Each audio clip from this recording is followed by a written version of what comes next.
भारत में ऐसे बहुत से मंदिर हैं जो अपने अंदर अनेकों रहस्यों को समेटे बैठे हैं। इन मंदिरों की कहानी इतनी आश्चर्यचकित करने वाली है जिनका असल जिंदगी में कल्पना करना बहुत मुश्किल होता है। भारत मंदिरों का देश है और इसमें ऐसे बहुत से मंदिर हैं जिनका सच शायद ही आज तक कोई पता कर पाया हो। इन अनोखे मंदिरों की साज सज्जा, उनसे जुड़ी पौराणिक कथाएं और मूर्तियों की बनावट भक्तों को आश्चर्यचकित करने का कोई मौका नहीं छोड़ती है। अभी तक आपने कई प्राचीन मंदिरों और उनसे जुड़े किस्से सुने होंगे। कुछ मंदिर प्राचीन काल के किसी रहस्य के कारण प्रसिद्ध होते हैं तो वही कुछ अपने चमत्कारों के लिए जाने जाते हैं। इसी तरह भारत में शिव का एक ऐसा मंदिर है जहां रोजाना एक दिलचस्प नजारा देखने को मिलता है। हम बात कर रहे हैं गुजरात के स्तंभेश्वर महादेव मंदिर के बारे में। यह मंदिर गुजरात में घूमने के लिए अविश्वसनीय स्थानों में से एक है। माना जाता है कि जो भी भक्त यहाँ पर सच्चे दिल से अपनी कोई इच्छा लेकर आता है उसकी वह इच्छा जरूर पूरी होती है। इसके अलावा उसके घर में सुख, शांति और समृद्धि बनी रहती है। गुजरात के भरूच में भगवान शिव को समर्पित श्री स्तंभेश्वर महादेव मंदिर मौजूद है। यह मंदिर दिन में केवल 2 बार ही दिखाई देता है, बाकी समय यह पानी से ढका रहता है। अब आप लोगों के मन में यह सवाल उठ रहा होगा कि आखिर पत्थरों से बना यह मंदिर दिन में 2 बार कहाँ गायब हो जाता है? क्या इसके पीछे कोई श्राप छुपा हुआ है या फिर कोई इस मंदिर में ऐसी घटना घटित हुई है जिसके चलते यह मंदिर अदृश्य हो जाता है? इन सभी सवालों के जवाब आपको वीडियो के अंत तक मिल जाएंगे। इसीलिए दोस्तों, वीडियो बहुत ही मजेदार होने वाला है। अगर आप लोग महादेव के सच्चे भक्त तो इस वीडियो को अंत तक पूरा देखें। साथ ही वीडियो को लाइक करके कमेंट बॉक्स में हर हर महादेव लिखना ना भूले। तो चलिए अब बिना किसी देरी के करते हैं वीडियो की शुरुआत करते हैं। भारत के सबसे अनोखे मंदिरों में से एक स्तंभेश्वर महादेव मंदिर गुजरात की राजधानी गांधीनगर से लगभग 125 किलोमीटर दूर जंबूसर के कवि कंबोई गांव में मौजूद है। प्राचीन सोमनाथ मंदिर से यह करीब 15 किलोमीटर की दूरी पर है। ऐसे में अगर आप सोमनाथ मंदिर के दर्शन के लिए जा रहे हैं तो स्तंभेश्वर महादेव मंदिर आपको अवश्य जाना चाहिए, क्योंकि यह मंदिर श्रद्धालुओं के लिए आकर्षण का केंद्र माना जाता है। यह मंदिर अरब सागर और खंभात की खाड़ी से घिरा हुआ है। इस मंदिर की महिमा देखने के लिए आपको यहाँ सुबह से लेकर रात तक रुकना पड़ेगा। मंदिर अपने अंदर कई रहस्यों को समेटे हुए है। कुछ रहस्य तो ऐसे हैं जिनको सुनने के बाद व्यक्ति उन पर विश्वास भी नहीं कर सकता। तो चलिए सबसे पहले इस मंदिर के निर्माण से जुड़े हुए रहस्य के बारे में बात करते हैं, जिसका जिक्र हमारे धार्मिक ग्रंथ स्कंद पुराण में मिलता है। स्कंद पुराण के अनुसार इस मंदिर के शिवलिंग की स्थापना स्वयं भगवान कार्तिकेय ने की थी, जो भगवान शिव के पुत्र हैं। कथा के अनुसार तारकासुर नाम का एक राक्षस हुआ करता था जो ब्रह्मा जी की तपस्या कर उनसे वरदान प्राप्त कर उत्पात मचाया करता था। इस तरह एक बार तारकासुर ने भगवान शिव की कठोर तपस्या कर भगवान शिव को प्रसन्न कर लिया और उनसे वरदान मांगा कि केवल शिव का पुत्र ही उसे मार सकेगा, और वह भी सिर्फ 6 दिन की आयु में। तब भगवान शिव का माता पार्वती से विवाह नहीं हुआ था, इसलिए तारकासुर ने भगवान शिव से यह वरदान मांगा था। भगवान शिव तारकासुर की तपस्या से काफी प्रसन्न हो गए थे, इसलिए उन्होंने तारकासुर को वरदान दे दिया। भगवान शिव से वरदान लेने के बाद तारकासुर ने अपना राक्षसी रूप दिखाना शुरू कर दिया और उसने पूरी पृथ्वी पर उत्पात मचाना शुरू कर दिया। इंसान ही नहीं बल्कि देवता भी तारकासुर के द्वारा मचाए गए उत्पात से परेशान हो गए थे, इसलिए वे ब्रह्मा जी के पास मदद के लिए गए, लेकिन उन्होंने देवताओं की कोई मदद नहीं की। उन्होंने इतना ही बताया कि तारकासुर का वध केवल शिव के पुत्र के हाथों से ही हो सकता है।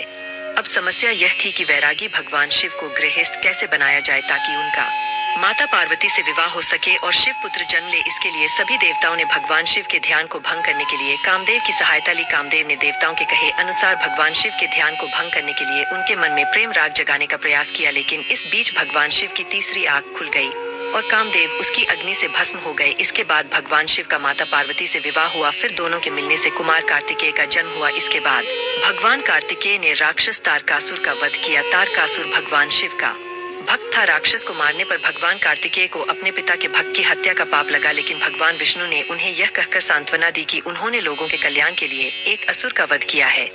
इस वजह से उनके ऊपर कोई भी पाप नहीं लगा है।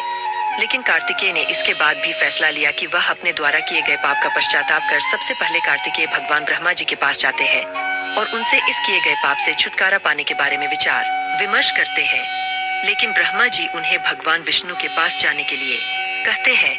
इसके बाद कार्तिकेय भगवान विष्णु के पास जाते हैं और इस बार कार्तिकेय की सच्ची भावनाओं को देखकर भगवान विष्णु ने उन्हें एक शिवलिंग स्थापित करने और क्षमा प्रार्थना करने की सलाह दी। इस पर भगवान विष्णु ने उन्हें इस जगह पर एक शिवलिंग स्थापित करने का उपाय सुझाया था। कार्तिकेय ने शिवलिंग बनाने का काम भगवान विश्वकर्मा को सौंपा और उन्हें 3 दिव्य शिवलिंग बनाने का आदेश दिया। बाद में कार्तिकेय ने इन शिवलिंग को 3 अलग अलग स्थानों पर स्थापित किया और उचित विधि विधान से उनकी पूजा की और इन 3 पवित्र स्थानों को प्रतिज्ञा शवर, कपालेश्वर और कुमारेश्वर के नाम से जाना जाने लगा। कार्तिकेय ने कपालेश्वर में पूजा करते समय शिवलिंग पर पवित्र जल छिड़का और प्रार्थना की ताकि तारकासुर की आत्मा को शांति मिले। उन्होंने भगवान कपालेश्वर को तिल के बीज भी अर्पित किए और प्रार्थना की तिल के रूप में किया गया मेरा प्रसाद ऋषि कश्यप के वंशज तारक तक पहुँचे। इस तरह कार्तिकेय अपने पापों से मुक्त हो गए और इस तरह से इस जगह पर शिवलिंग की स्थापना हुई थी, जिससे बाद में इस जगह को स्तंभेश्वर मंदिर के नाम से जाना जाने लगा। अब आप लोग सोच रहे होंगे कि आखिर इस मंदिर का नाम स्तंभेश्वर ही क्यों पड़ा। तो दोस्तों, दरअसल इस मंदिर की वास्तुकला बहुत सरल है और इसे जमीन से थोड़े ऊपर स्तंभों पर बनाया गया है। यह मंदिर मुख्य रूप से स्तंभों पर टिका हुआ है, इसलिए इसे स्तंभेश्वर महादेव के नाम से जाना जाने लगा। इस मंदिर का सबसे बड़ा रहस्य यह है कि यह मंदिर रोजाना समुद्र में डूब जाता है और फिर वापस आकर अपने किए की माफी भी मांगता है। मंदिर दिन में 2 बार जलमग्न हो जाता है। कुछ लोग इसको चमत्कार मानते हैं, वहीं कुछ लोगों का मानना है कि यह मंदिर गुजरात में अरब सागर और कैम्बे की खाड़ी के तट के बीच स्थित है। हर दिन यह शिव मंदिर उच्च ज्वार के दौरान पानी में डूब जाता है और ज्वार का स्तर कम होने पर फिर से प्रकट हो जाता है। मंदिर संपूर्ण रूप से पानी के अंदर डूब जाता है, केवल इसकी ऊपरी चोटी ही आपको तैरती हुई दिखाई देती है। ऐसी नेचुरल एक्टिविटी सदियों से होती आ रही है। ज्वार के समय उठने वाली पानी की लहरें मंदिर में महादेव की शिवलिंग का जलाभिषेक करती है। यह घटना हर रोज सुबह और शाम में होती है। लेकिन सबसे हैरान करने वाली बात तो यह है कि आज इतने सालों से लगातार पानी में डूबने के बावजूद भी इस मंदिर को किसी भी तरह का नुकसान नहीं पहुंचा है। वैसे दोस्तों, आपका क्या मानना है? स्तंभेश्वर महादेव मंदिर के जलमग्न होने के पीछे कोई चमत्कार है या फिर वैज्ञानिक कारण? हमें अपनी राय कमेंट बॉक्स के माध्यम से जरूर बताएं। स्तंभेश्वर महादेव में हर महाशिवरात्रि और अमावस्या पर खास मेला लगता है। अगर आप लोग इस मंदिर में चमत्कार को देखने के लिए दर्शन करना चाहते हैं तो इस मंदिर में दर्शन करने के लिए आपको एक पूरे दिन का समय निश्चित करना चाहिए, जिससे कि इसके दिन में 2 बार डूबने वाला चमत्कार देखने को आपको मिल सके। मंदिर के डूबने वाले इस अद्भुत नजारे को देखने के लिए देश भर से लोग यहाँ आते हैं।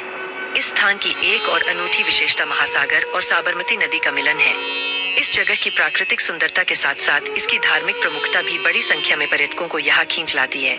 तो उम्मीद करते हैं दोस्तों आपको हमारा आज का यह वीडियो पसंद आया होगा। अगर पसंद आया हो तो वीडियो को लाइक करना ना भूले और इसी तरह के इंटरेस्टिंग वीडियो देखने के लिए चैनल को अभी सब्सक्राइब कर दे और इस वीडियो को अपने दोस्तों के साथ शेयर करना ना भूले। धन्यवाद।